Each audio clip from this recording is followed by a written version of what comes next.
మనిషి అన్నాడు, అవసరం లేదు, నేను నా ప్రకారంగా జీవిస్తాను, అవసరం లేదు, నేను ఏదో నారకంగా ఉండిపోతాను అని అనుకున్నాడు. కానీ అలా చేసుకున్నటువంటి మనిషి, అలా బ్రతకాలనుకుంటున్నటువంటి మనిషి ఏం చేశాడు? స్వయంగా తన సొంత చిత్తము చేత ఈ లోకంలో సిస్టమ్స్, ఈ లోకంలో వ్యవస్థలు మొదలు పెట్టాడు. ఆ వ్యవస్థలు కుల రూపంగా వచ్చాయి, మత రూపంగా వచ్చాయి, ధన రూపంగా వచ్చింది, అందరూపంగా వచ్చింది, జ్ఞానము రూపముగా వచ్చింది, డబ్బు రూపముగా వచ్చింది. ఏ వ్యవస్థ అయినా సరే మనిషి నుంచి దూరం చేసింది.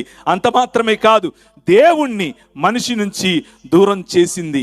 మనిషి పాలనలో మనిషి ఎలా మారాడు అని గనక నేను మీకు జ్ఞాపకం చేస్తే, మనిషి పాలనలో మనిషి తన యొద్ద నుండకుండా మనుష్యులు నిన్ను తరుముతారు, నీవు అడవి జంతువుల మధ్య నివాసం చేస్తావు, పశువుల వలె గడ్డి తింటావు అంటూ ఈ ప్రపంచాన్ని ఏలేటటువంటి ఒక రాజుకు దేవుడు గుర్తు చేశాడు.